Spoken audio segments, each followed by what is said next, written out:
Estou iniciando mais um vídeo, esse tem por tema Professor e Aluno, um exemplo valioso. Agradeço a todos vocês que têm assistido aos meus vídeos. Já passamos de 4.200 inscritos em meu canal, mais de 1.000 vídeos postados também. O meu agradecimento a todos vocês que têm se inscrito e assistido aos meus vídeos. E principalmente meu agradecimento a Deus pela oportunidade de estar realizando esse trabalho. Professor e aluno.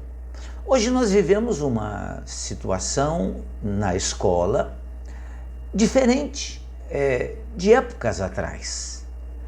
Hoje nós temos alunos, às vezes com menos conhecimento, às vezes com mais conhecimento, com pouco interesse, com muito interesse, alunos que têm um desequilíbrio comportamental muito grande. Enfim, são muitas as situações que nós vemos ocorrerem nas escolas. Por isso trouxemos aqui um exemplo interessante, utilizado por um professor, para que ele conseguisse efetivamente ter uma relação professor e aluno dentro da escola. Vamos à história, então, que nós vamos contar para que a gente reflita sobre ela. Começa a história dizendo assim, que havia um aluno muito agressivo e inquieto em uma determinada escola. Ele perturbava a classe, arrumava frequentes confusões com os colegas, era insolente e desacatava a todos. Parecia sentir prazer em perturbar. Onde ele estivesse, podia-se ter a certeza de que alguma confusão iria se estabelecer. Repetia os mesmos erros com frequência. Parecia incorrigível. Aprendemos com a doutrina espírita, fundamentada nas leis divinas, de que ninguém é incorrigível.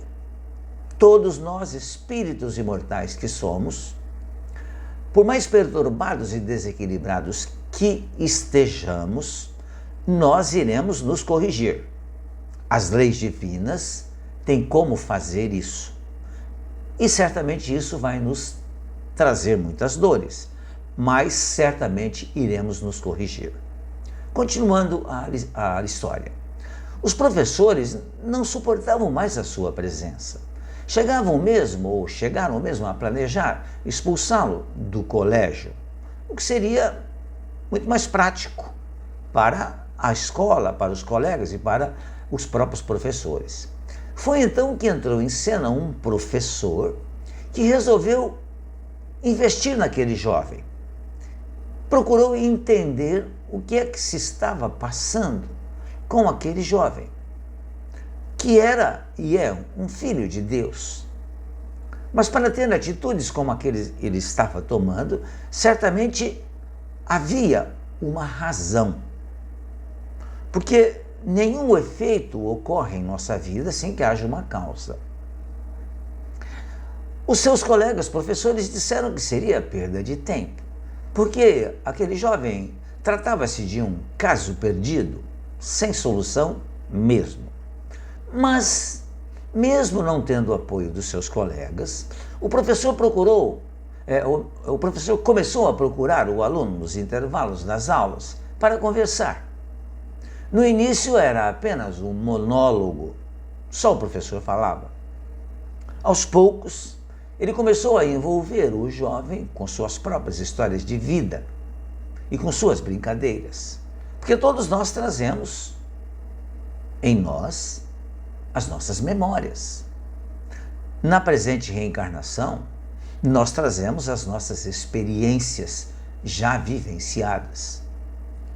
Uns com mais experiência, claro, em razão da idade, outros com menos experiência, em razão da própria idade. Mas todos nós temos certamente uma história de vida para contar. Então, dessa forma, de modo gradativo, os dois construíram uma ponte entre os seus mundos. O professor pôde, através de muita conversa, muita paciência, ele conseguiu descobrir que o pai do rapaz era alcoólatra e espancava o jovem. Além de espancar, a mãe também do jovem, ou seja, a companheira, a esposa.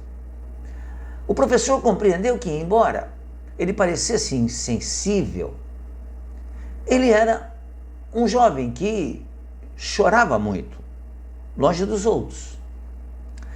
Ele pôde entender então que a agressividade que ele exteriorizava na escola era uma reação desesperada de quem pedia ajuda e não sabia como pedir ajuda. Porque ninguém até então havia procurado tentar decifrar a sua linguagem. O que temos que levar em conta não é fácil. Devemos certamente, nessa história, parabenizar o professor que se propôs a tentar ajudar aquele jovem de uma maneira muito positiva, perseverante. Queria efetivamente ajudar o jovem. Então, a agressividade era simplesmente um eco da violência que recebia, o que não justifica, claro. Mas era a manifestação da sua própria incapacidade de reverter a situação no lar. Então ele, vendo-se agredido, ele agredia. Não é o que devemos fazer, evidentemente. Ele, na realidade, depois da compreensão, então, do que se passava na sua casa, percebe-se que ele era réu. Ele não era o réu, ele era uma vítima. Porque o seu mundo emocional não tinha cores, não tinha equilíbrio, não tinha carinho, não tinha conversa. Não lhe haviam dado o direito de brincar, de sorrir e de ver a vida com confiança. Agora, estava quase perdendo também o direito de estudar, visto que a escola pensava em expulsá-lo. Perdendo então a chance de progredir. Ele estava para ser expulso do colégio. A partir das conversas com o professor, o jovem se sentiu querido, apoiado e valorizado pela primeira vez na vida. De forma paciente, o professor passou a lhe educar as emoções. E em poucas semanas, todos estavam espantados com a mudança ocorrida. Houve uma reviravolta nas atitudes daquele rapaz.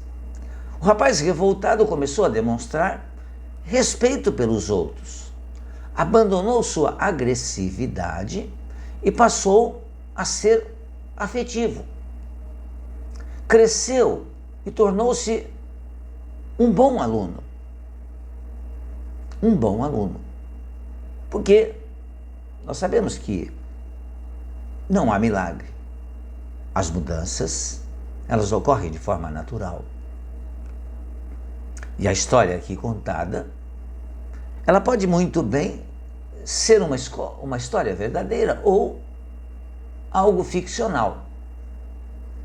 Mas certamente, tudo que ocorreu a partir de então, de alguém olhar e enxergar o jovem, tudo mudou porque alguém não desistiu dele. Professores ou pais, todos nós queremos educar jovens, dóceis e receptivos. É um sonho que temos. Queremos ver brotar diante de nossos olhos a semente que semearmos. No entanto, aparecem jovens que nos desapontam, que testam nossa qualidade de educadores, a nossa paciência, que ainda não temos. Temos filhos complicados que testam a grandeza do nosso amor, porque não somos ainda criaturas equilibradas. Surgem alunos insuportáveis, que provam nossa capacidade de humanismo como professores. Se pertencermos ao rol dos pais brilhantes e professores fascinantes, não desistiremos dos jovens, mesmo que eles nos causem frustrações e não nos deem o retorno imediato e esperado. A paciência é o segredo. A educação do afeto é a meta. Porque os alunos que mais decepcionam hoje poderão ser aqueles que nos trarão alegrias no futuro. Poderão. Pode ser que não ocorra também. Mas sem dúvida nenhuma, é preciso, em todas as ocasiões, mas principalmente nesta história, investir tempo e dedicação a eles. Não é uma tarefa fácil, mas é uma tarefa possível. Pensemos nisso, reflitamos sobre isso. Muito obrigado mais uma vez pela atenção de todos vocês. Se quiser compartilhar o vídeo, fique à vontade. Se puder, se inscreva em meu canal, se não o fez ainda. Se quiser mais ainda, me ajude a divulgar o canal. Muito obrigado. Fiquem bem, fiquem em paz.